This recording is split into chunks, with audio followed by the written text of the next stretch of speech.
Hello, this is Daniel. I'm going to show you a little bit of freeform practice before I get into my intermediate sequence.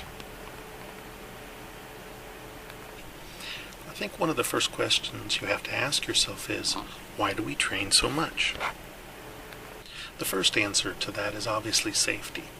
There has never been a pilot killed in U.S. aerobatic competition, and we intended to keep it that way. Aerobatic pilots are very safe. The second reason is that the people sitting on the ground, the coaches and the judges, are pilots themselves, and they can see the smallest detail, things that you would never expect that they can see, that you can just barely see yourself in the cockpit, they can see. So if you're going to be competitive, you have to practice. The next reason is obviously you want to be the best. I mean, why compete if you can't win? And on any given Sunday, some of the best pilots in the world, hard to believe, but it's true, some of the best pilots in the world show up at a competition. And if you're going to run with the big dogs, you definitely got to practice. Oh, just to interrupt here for one moment.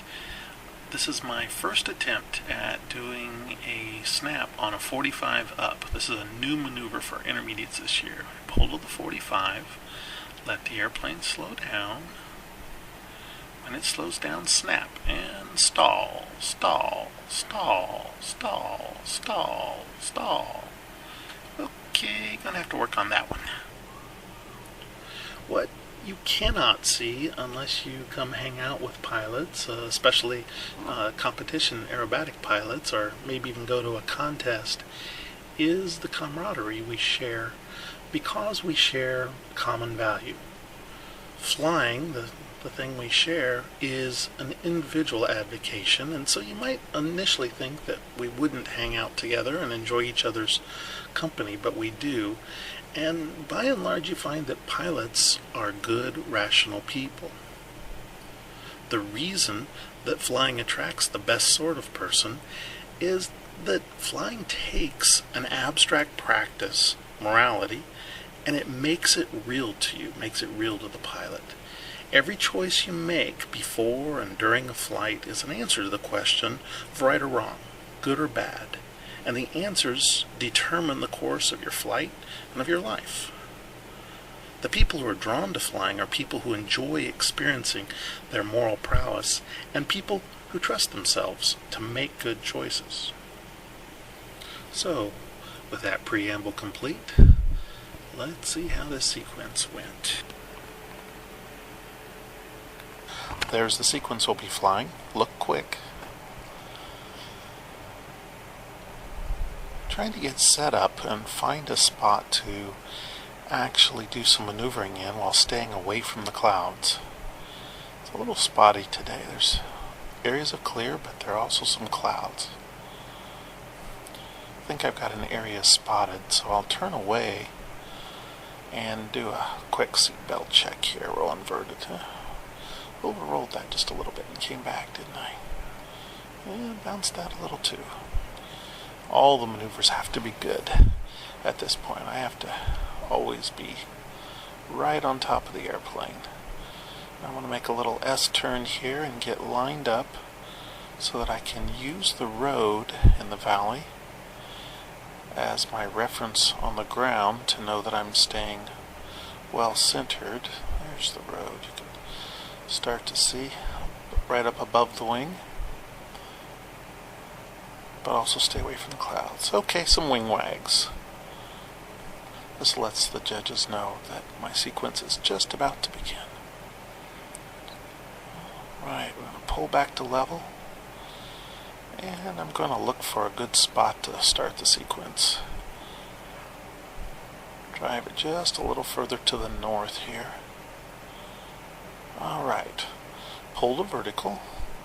Pulled back a little on the right there, dragging the right wing slightly. Now, 5/8 of a loop. 45 down. Hold it right there, watch it, and pull. Looks pretty good. Wonder what my coach would say. Okay, roll to inverted. Make sure I don't descend. Held it up there, good. Bobbled a little bit. Roll back to vertical and pull through a loop. Oh, definitely dragging the right wing a bit. Okay, on over to a 45, inverted dive, and then push. That's about minus 3 Gs. 3.5. Oh, messed up there. I was thinking about the 204 that comes after this half roll up. That should have just been a half roll. That would have zeroed this figure in competition. Alright, there's half a loop up. Hold there, don't sag. That looks good. Now 204. Overroll it slightly. Good. And level. Not so bad. Okay, pull the throttle back. We're going to do a 1 1/4 turn spin. I think I did this one to the right. To the left. Oh well. Okay, there's 1 1/4. Stop. Check. Good. Oop. Move the wing ever so slightly. And pull. Got the throttle back on now. Got to pull to vertical. We've got a 1/4 roll here on the upline. And then a hammerhead turn. Okay. Looking good, getting a little close to this cloud, so I'm kind of yawing it around. It's just out of frame. Alright, let's see what we can do with a... Oh, this is the snap, this is the avalanche, and right on around. Good.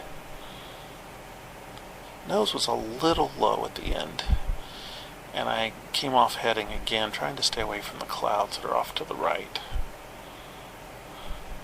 And pull to vertical, pull to 45, excuse me, lay down Humpty.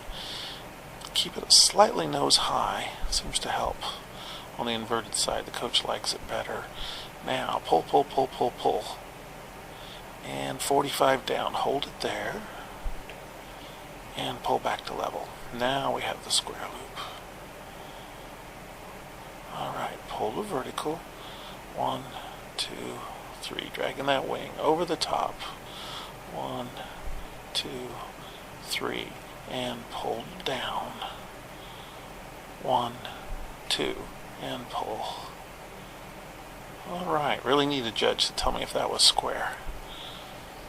Okay, now we're going to pull to vertical and climb. 1, 2, 3, flop over on our back. 45 down, inverted. 1, and roll.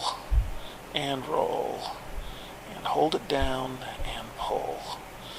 And probably let the nose come up just a little bit there. Pull to vertical. Now I'm pulling the throttle back, trying something new on this push hump. I think it definitely allows me to close and not be low. Half roll, and pull. Add the throttle back in. Don't really need a lot of throttle. Okay, 4 of 8.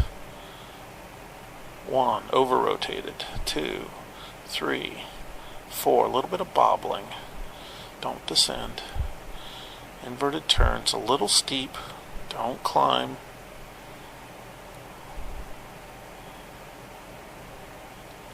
And into sequence. Alright, it's coming along. A couple of mistakes in there, but definitely time to get in front of my coach again. See what he has to say.